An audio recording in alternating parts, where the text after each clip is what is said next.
Hello बच्चों, कैसे हैं आप सब? आई एम वेरी श्योर आप सब बेहतरीन होंगे। सो बच्चों, आपने थोड़े दिन पहले देखा होगा कि हमारे एक स्टूडेंट थे and he cleared executive from us, हम हमारे यहाँ से। एंड एग्जीक्यूटिव के बाद he got an articleship in company called as TB reality in Mumbai. Stipend was 25,000।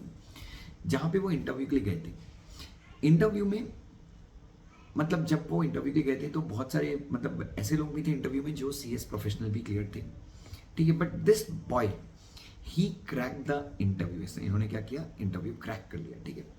अभी ये मैसेज आप देख रहे होंगे, ये message if you could see तो एक स्टूडेंट का है।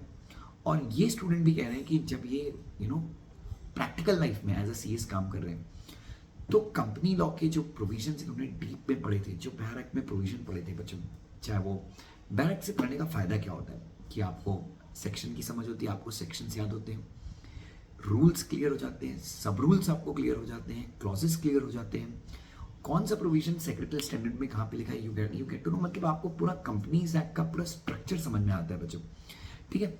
सो बच्चों, अगर आपको लॉन्ग टर्म में if you really want to make your career bright as a company secretary, you really want to earn in crores, seriously when I say this, थोड़ा सा मेहनत लगता है बच्चों, it takes hell of effort.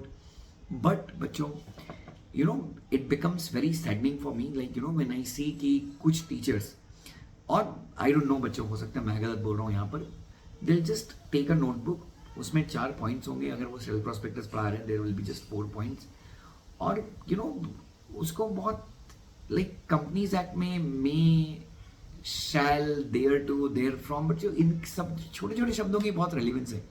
So I would advise you कि जब आप company law पढ़ते हैं, if you really want to study for a long term, और आप आजकल जो पेपर्स देख रहे हैं बच्चों, सो पेपर्स का जो स्ट्रक्चर है बच्चों, वो बिल्कुल भी ऐसा नहीं है कि एक साधारण बच्चा जिसने मैराथन ऊपर ऊपर से पढ़े हैं, कुछ उस टाइप की नोटबुक से अगर पढ़े हैं, तो वो कंपनी लॉ का पेपर क्रैक कर लेगा बच्चों।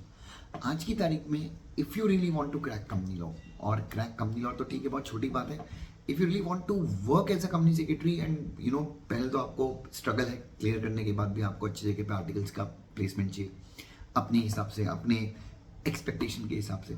उसके बाद जब आप आर्टिकलशिप शुरू करेंगे तो आपको जॉब्स में जॉब में या आर्टिकलशिप में आपको तरक्की चाहिए। तो बच्चों, नॉलेज की काफ़ी ज़्यादा डिमांड है, ठीक है।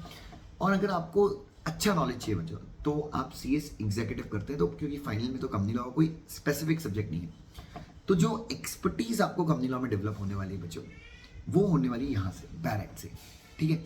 सो मैं आप सबसे यही रिक्वेस्ट करूँगा बच्चों कि specially when it comes to company law, आप आप पढ़ाई कर रहे हैं, मतलब आप सबके पास you should have this bare act, आपके पास ये बैर एक्ट होनी चाहिए, नंबर 1। नंबर 2, आपको राइटिंग प्रैक्टिस बहुत तगड़ी करनी चाहिए। राइटिंग प्रैक्टिस बेसिकली आप देखिए, इंटरप्रिटेशन स्किल काफ़ी है, बट राइटिंग प्रैक्टिस आपको इसलिए चाहिए बिकॉज एग्जाम में आपको आइडिया आना चाहिए कि लिखना कैसे है, ठीक है।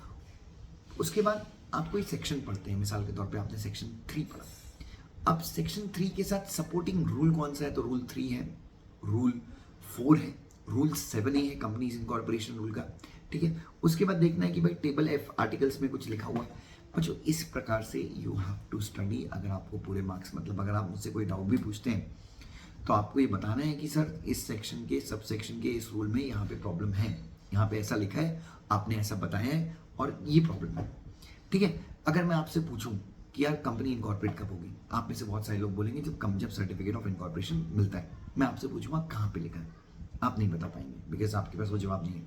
तो यहाँ पे आपको जवाब ऐसा देना चाहिए कि सर सेक्शन 9 में लिखा है कि on and from the date mention in the certificate of incorporation, मतलब जिस दिन सर्टिफिकेट ऑफ इनकॉर्पोरेशन मिला है वो डेट नहीं, जो डेट सर्टिफिकेट ऑफ इनकॉर्पोरेशन में लिखी, ये तो ठीक है, बट ये लिखा कहाँ पे ये भी आपको पता होना चाहिए बच्चों। और ये तरीका होता है कंपनी लॉ पढ़ने का। तो मैं ऐसा मानता हूँ कि एग्जीक्यूटिव में आपके बाकी के सब्जेक्ट्स आप एक साइड रखिए बच्चों। अगर आपको एक्चुअली कंपनी लॉ का या आपको लाइफ में बहुत ज़्यादा प्रोग्रेस करनी है, सो कंपनी लॉ के ऊपर आपको बहुत ज़्यादा ग्रिप रखनी पड़ेगी।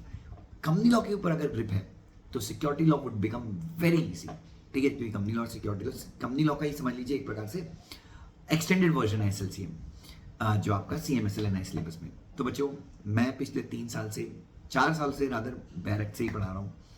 मेरे स्टूडेंट्स के आपने आंसर शीट्स भी देखे होंगे, रादर इस एग्जाम में तो नहीं, बट लास्ट एग्जाम में, उसके लास्ट एग्जाम में कंपनी लॉ का टॉपर हमारी क्लास से था।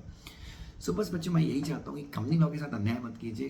कंपनी लॉ बहुत अच्छे से पढ़िए। एज अ CS बहुत तरक्की कर सकते हैं आप बच्चों। जब आप देखते हैं कि कोई CS करोड़ों कमा रहा है, यू नो पैकेजेस, कोई 30 की एज में आप लिंक्डइन पे देखिए बच्चों, बहुत सारे कंपनी सेक्रेटरी हैं 30 की एज में, they are working with big companies, big firms, they are working and they are earning a very decent package.